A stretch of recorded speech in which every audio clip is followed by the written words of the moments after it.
Good morning students. आज हम लोग इकोनॉमिक रिफॉर्म्स चैप्टर से न्यू इकोनॉमिक पॉलिसी के सेकंड मेन कंपोनेंट प्राइवेटाइजेशन के बारे में पढ़ेंगे। प्राइवेटाइजेशन को हम हिंदी में निजीकरण बोलते हैं, यानी the process of involvement of private sector in the ownership and operation of state owned enterprises. कहने का मतलब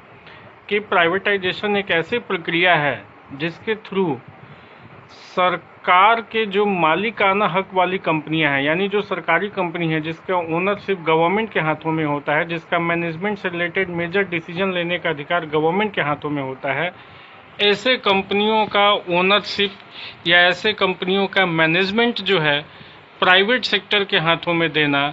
जिससे कि ये मैनेजमेंट और ओनरशिप प्राइवेट सेक्टर का हो जाए, इस प्रोसेस को हम प्राइवेटाइजेशन बोलते हैं। सिंपल सी बात है जो आजकल चारों तरफ छाया हुआ है कि लोग रेलवे का कह रहा है कि प्राइवेटाइजेशन। सिंपल सी बात है कि जब कोई सरकारी संपत्ति में ओनरशिप या उसके मैनेजमेंट में ओनरशिप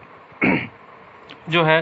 प्राइवेट सेक्टर का होने लगे, उसमें इन्वॉल्वमेंट प्राइवेट सेक्टर का होने लगे, तो इस प्रोसेस को हम लोग प्राइवेटाइजेशन बोलते हैं।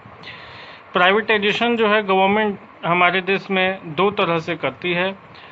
और मुख्य रूप से इस प्रोसेस को हम डिसइन्वेस्टमेंट बोलते हैं।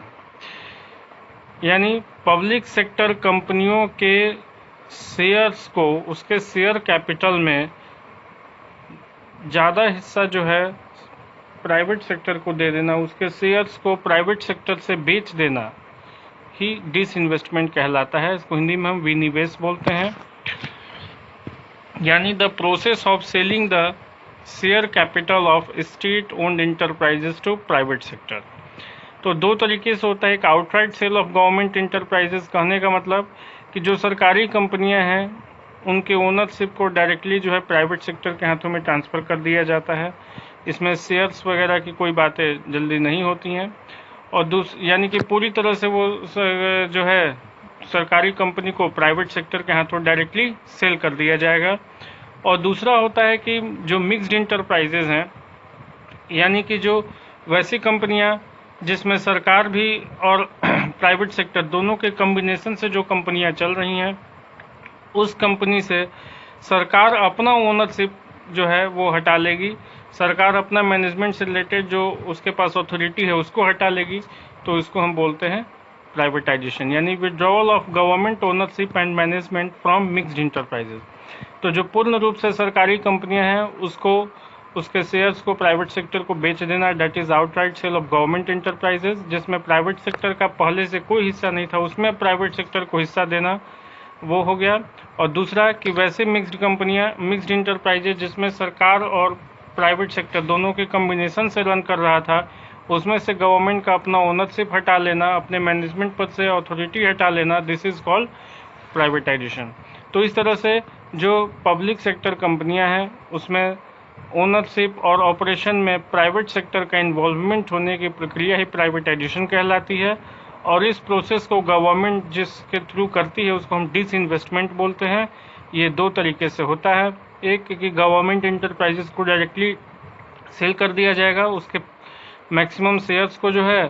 वो प्राइवेट सेक्टर के हाथों सेल कर दिया जाएगा, और मिक्स्ड इंटरप्राइजेज में से गवर्नमेंट अपना ओनरशिप जो है विड्रॉ कर लेती है। तो दिस इज कॉल्ड प्राइवेटाइजेशन। अब हम आगे देखते हैं कि ये प्राइवेटाइजेशन गवर्नमेंट आखिर करती क्यों है, क्या रीज़न है जिसकी वजह से गवर्नमेंट को डिसइन्वेस्टमेंट करना पड़ता है, यानी सरकारी संपत्तियों को, सरकारी कंपनियों को प्राइवेट सेक्टर के हाथों सेल करना पड़ता है। आगे देखते हैं कि आखिर इस प्राइवेटाइजेशन की ज़रूरत हमें क्यों पड़ी। तो देखिए लिखा गया है पहला कि जो हमारा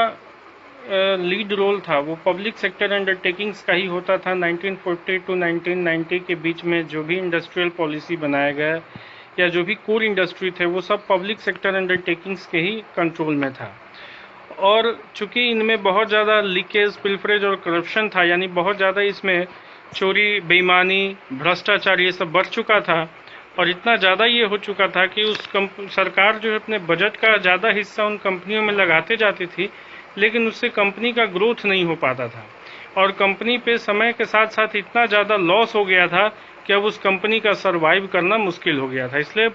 इन कंपनियों को लॉस से बचाने के लिए इन कंपनियों के फिर से एफिशिएंसी को रीगेन करने के लिए, चाहे वो प्रोडक्शन के क्षेत्र में हो या फिर मैनेजरियल एफिशिएंसी के रूप में हो, इसको बढ़ाने के लिए फिर से जो है ज़रूरत पड़ गया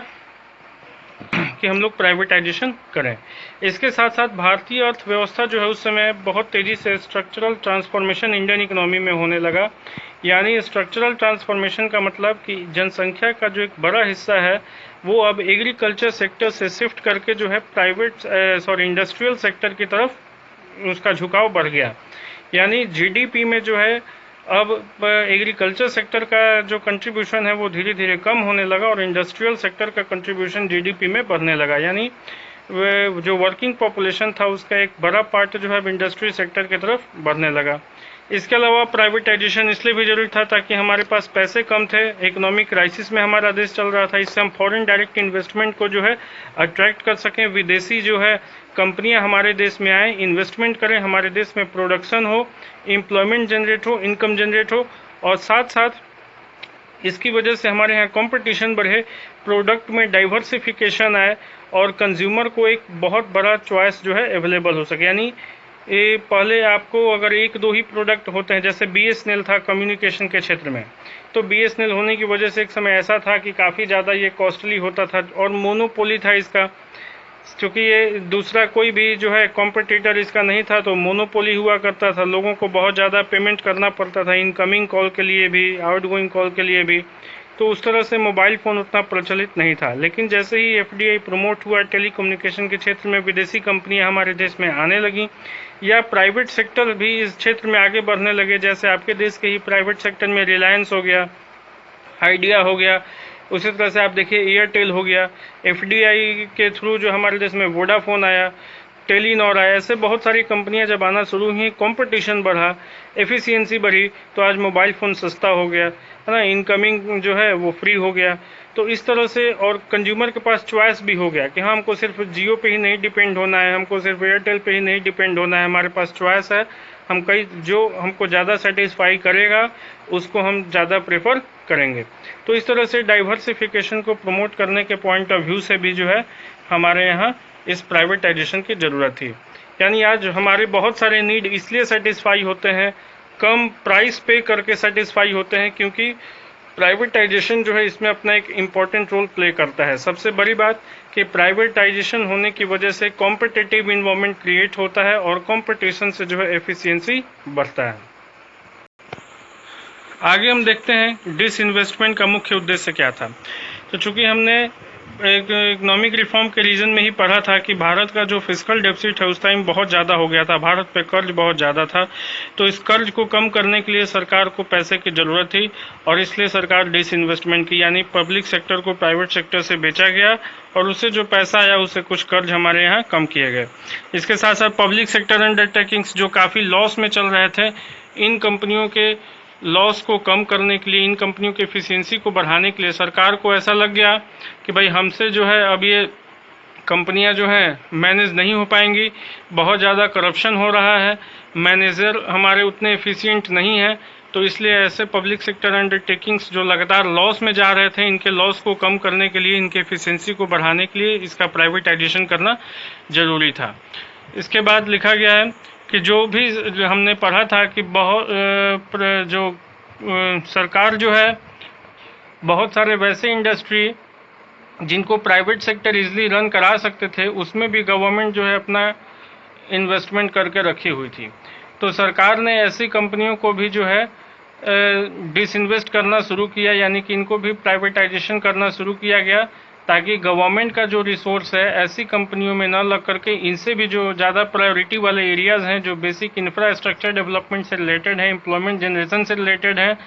ना, जिससे हमारे यहाँ गरीबी, बेरोजगारी, महंगाई को कम किया जा सके, लोगों को ज़्यादा से ज़्यादा सुविधा दिया जा सके, इसके लिए जो भी हमारे पास तरह के जो हमारे नीड हैं उनको कैसे फुलफिल किया जा सके, ऐसे जगहों पर रिसोर्स का इस्तेमाल किया जा सके, पावर जनरेशन किया जा सके, हेवी इंडस्ट्री में इन्वेस्टमेंट किया जा सके।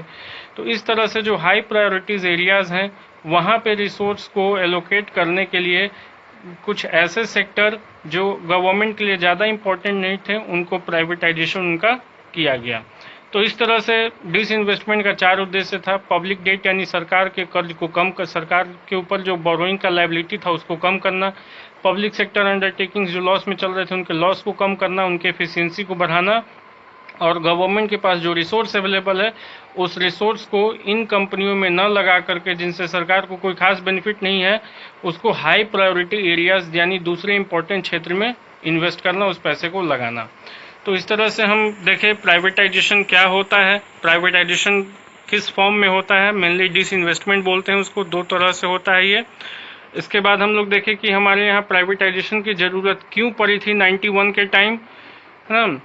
और फिर अभी हम लोग देखें कि ये जो डिसइन्वेस्टमेंट किया गया था उस डिसइन्वेस्टमेंट का मुख्य उद्देश्य क्या था। इसके आगे हम लोग अगले क्लास में पढ़ेंगे कुछ प्राइवेटाइजेशन के पॉजिटिव इफेक्ट और नेगेटिव इफेक्ट के बारे में। Thank you.